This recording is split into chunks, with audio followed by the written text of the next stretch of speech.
Hello! It's the second week of February and I just wanted to walk you through some of the seeds that I'm starting this week.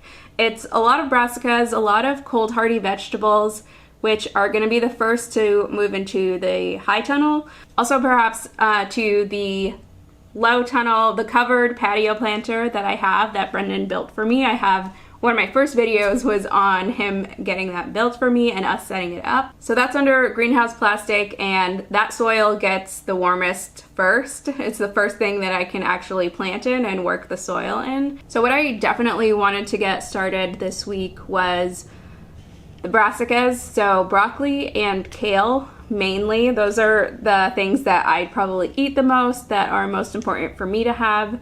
The varieties of kale that I have are Black Magic. I have a bunch of these. I love these. They're like the dinosaur leaf, very dark velvety color. I have Winterbor Kale, and this is one of the hardiest varieties of kale, one of the most winter hardy. I actually still have some of both of these, of Black Magic and Winterbor, still alive in the ground in the hoop house. And if I have some space on the seed tray that I'm using, I have these sample seeds that Brendan's aunt actually got me from the library. They were giving free seeds away. This Marrowstem Kale and Red Russian Kale. So Red Russian Kale, I also might have a couple of plants in the hoop house already going. And for broccoli, the one that I really like is this. It's called Calabrese green sprouting. I really like sprouting broccolis. I don't know what to do with a whole head of broccoli. Sprouting is easy. You know, it maybe takes a little bit more effort to pick, but it feels like it's continuous, and the more you pick, the more it sprouts off. And it's just a beautiful plant when it flowers as well. It attracts so many bees. So I really like this variety, and I'm gonna get a bunch started. I also have some cauliflower seeds. So I have early Snowball and Snowball Y cauliflower seeds, and I haven't ever grown cauliflower before, so I'll see. I imagine it's going to be very similar to broccoli. I think Brendan is not such a fan of cauliflower because it doesn't have the nutrients that broccoli does. It doesn't have all the nutrients or the flavor, really. But it'll just be another vegetable to try. I'm excited for the things that we might be able to cook with it. I also have two varieties of Swiss chard that I'll be starting. One is ruby red and the other is a rainbow blend. I don't have many of these left, but these are also very cold hardy. It gets to be a lot. We like to have this in breakfast, like with scrambled eggs and things like that, sauteed. I also thought I would plant some Japanese giant red mustard seeds.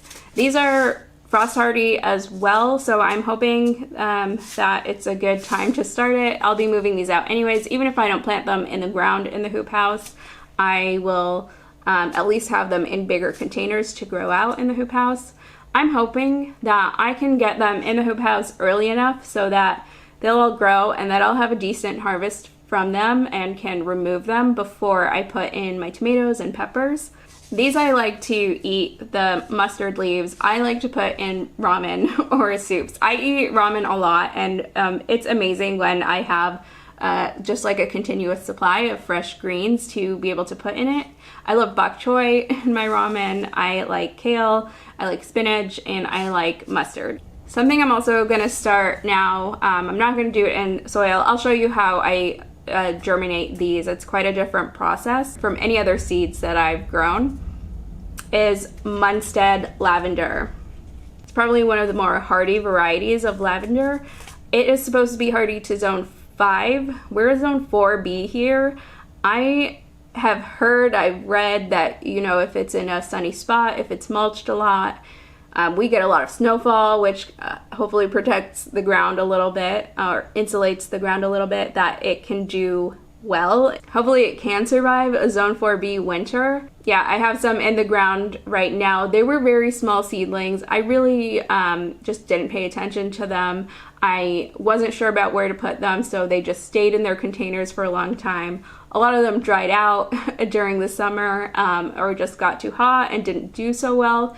So they're very small seedlings that are in the ground. I don't know how well those are doing, but I figured I would try again this year and just give them a better shot and take care of them better. I already know where I'm going to be planting them out, so those spaces will be ready for them as soon as they're ready to go in the ground. I won't have to wait like I did last year. And hopefully for sure next winter they'll have, you know, a good shot, their best shot at surviving, and we'll see how it goes. And I think later on, maybe after I get these seeds started, a couple of other chores that I wanted to do was pot up my eucalyptus seedlings, my silver dollar eucalyptus seedlings, and start another succession of stock.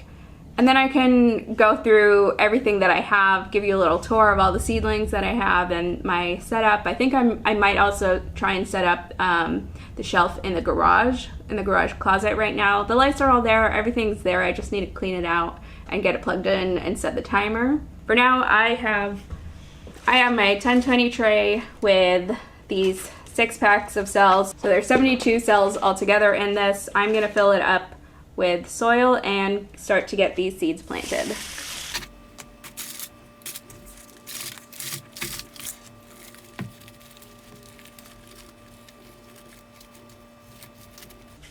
Okay, I just went ahead and filled this with pre-moistened potting mix. It's a new potting mix that I'm using. I haven't used this one before. It's the only organic one they had in the store. And this doesn't seem to have a lot of perlite or vermiculite in it, but hopefully that'll be fine. I'm actually, for this tray of these cold hardy greens, I'm planning on, after they germinate, I'll have them germinate here in the warm house, in the office where it stays pretty warm, about like 65 degrees. Maybe I'll even keep them out here where it stays a little bit warmer in the kitchen, and then I'll put them in the garage. And I just want to, where it's, right now it's 45, I might bump it up to 55, but even 45 might be okay. And I just want to leave them there and totally forget about them. So actually this mix that doesn't have a lot of perlite will probably retain moisture better, and I can really just leave them alone. And if I forget to water or forget to check up on them for a couple of days, it shouldn't be so bad.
Here's what I ended up with. I did 2 6-packs of Kale Black Magic. I put 2 seeds in each cell. I'll either pull them apart or just thin it out to end up with only 1 seedling, the most healthy seedling per cell. But I'm thinking I'll pull them apart and probably give some of these kales away to friends or neighbors.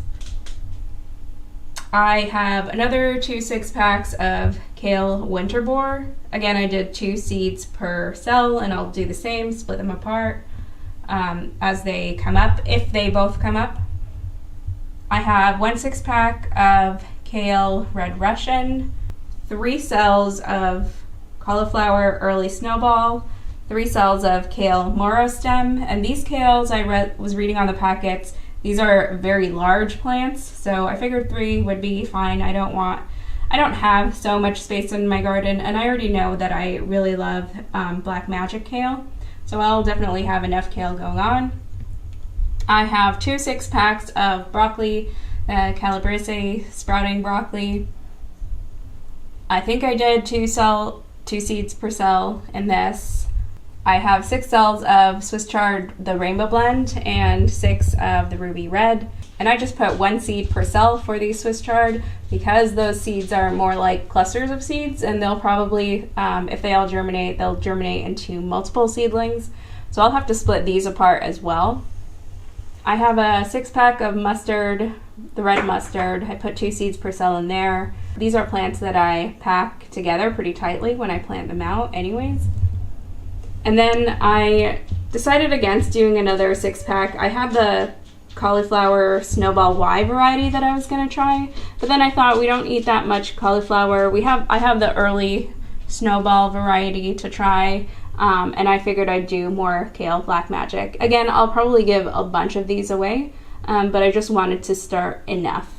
And even though the soil is pretty wet, I'm just going to water them in lightly just to settle the seeds in the soil.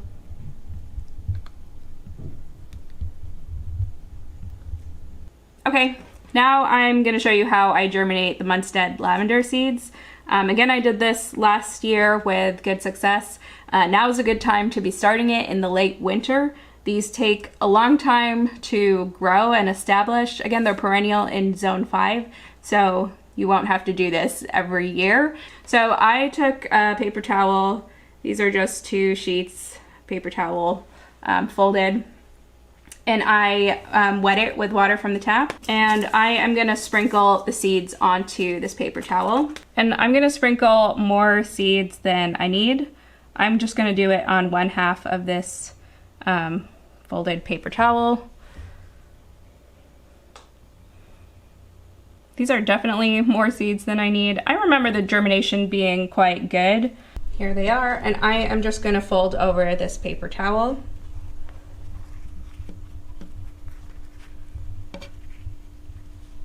And press down lightly on those seeds, just so that there's contact with the paper towel and the seeds on every one of them.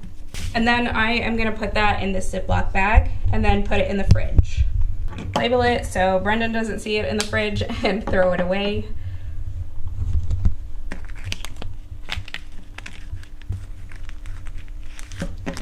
So I have that in, I have it closed. I'm gonna put this in the fridge for a few weeks. Probably in about a month, they'll be ready to transplant. They'll have germinated the roots, and then you can prick them out. You can pull them out of the paper towel and plant them into cell packs with soil.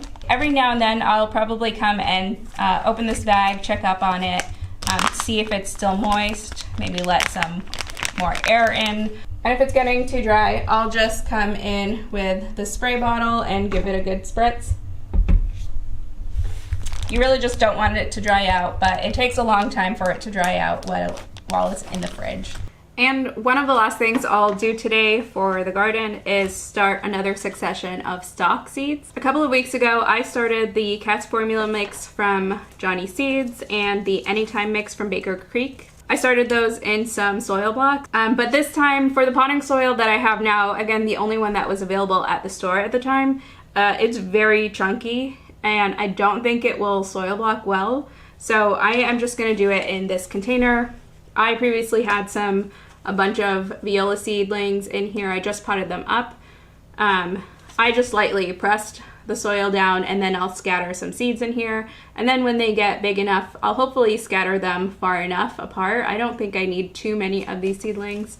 I'll hopefully scatter them far apart enough that it'll be easy to just prick out, and then plant in some cell packs if I want them in there, or potentially even just leave them to grow on in here. Again, for these stalks, it might seem very early, we're in February, to be planting anything here in Alaska, but I do have the hoop house, and for these flowers in particular, they bloom when it reaches a certain day length. So really, I do want to, hoping very much to have them in the ground in March. And the variety that I'm gonna start for the second succession is Sissi Shades of Blue mix. These are some very pretty colors. I'm really excited for this. In fact, I might put these out in the landscape.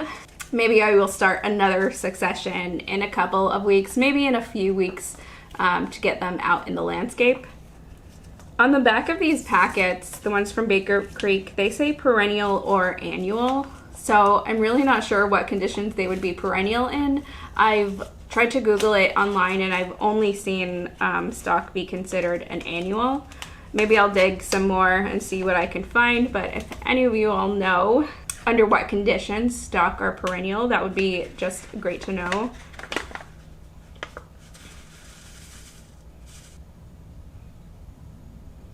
It is a good thing that I washed my hands before I did this.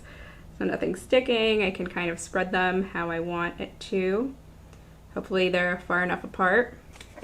Okay, I scattered a bunch of seed just across the surface in here, and I'm not going to cover it with any soil, but I am going to put a light layer of vermiculite on top. And vermiculite is something that I only spread across the top for seeds that are surface sown. So because the seeds are on the surface, they need to retain moisture, and the surface is always the first thing to dry off on the soil. This vermiculite really helps to retain that moisture and keep the seeds in conditions where they will germinate, they won't dry out and die. And then after I spread the layer, I am just gonna give it a few sprays just to settle everything in. I'm gonna go ahead and put these under grow lights and I'll show you what else I have going on in there. Here are all the seedlings that I have growing currently. Sorry for the noise in the background. That is my fish tank filter. Hopefully I can sort of edit that out as much as I can. But in the back there, those are the stock, the first succession of stock that I sowed a couple of weeks ago. Here is my first trial, my first run at microgreens. Maybe I can make a video on that another time. Here's what I just planted, the second succession of stock. Here are violas, frizzle sizzle blue yellow swirl. These are the viola seedlings that used to be in this container. I just potted them up yesterday.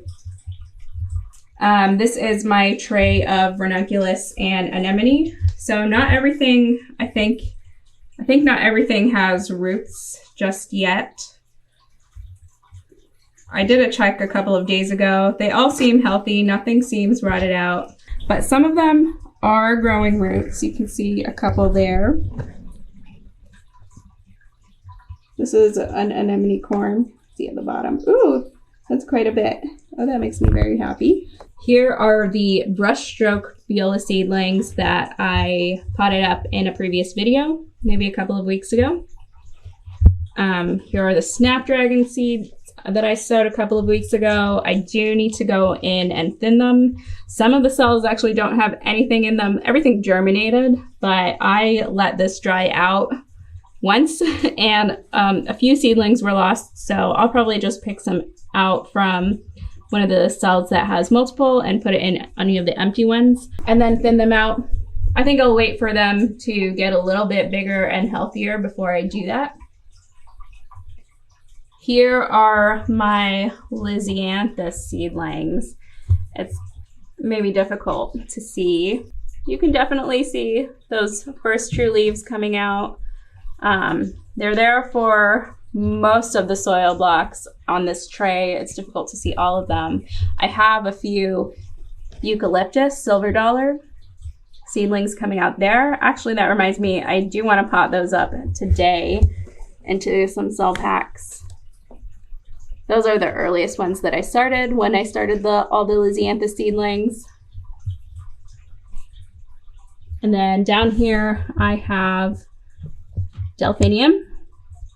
I'm very happy. These took a long time to germinate and they're kind of germinating at different times. A lot of them are just coming up still. And there's a couple with their first true leaf starting to emerge from the base, but definitely not everything germinated. I'll just wait a little while longer and see what I should clean up, which ones I should transplant and keep. And then in the back there's my second tray of snapdragons. And then also I did put some more eucalyptus seedlings when I sowed the snapdragons. There and there. I'll probably take those and pot them up as well.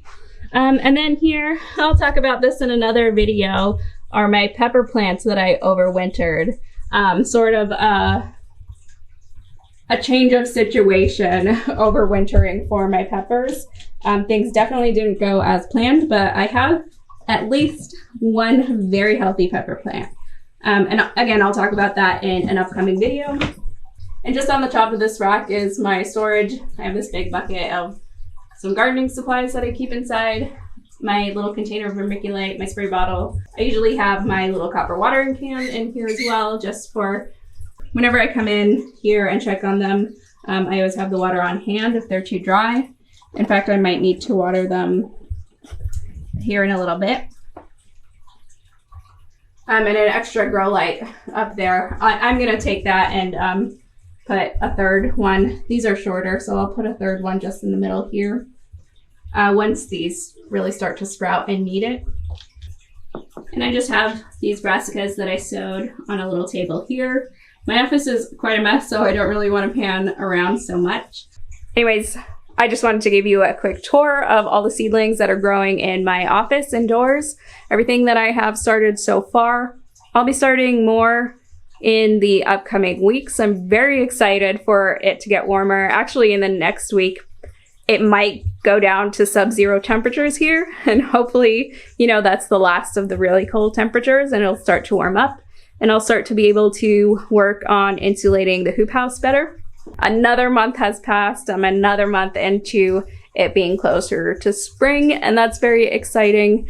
Thanks so much for watching this video. I'll see you next time. Bye.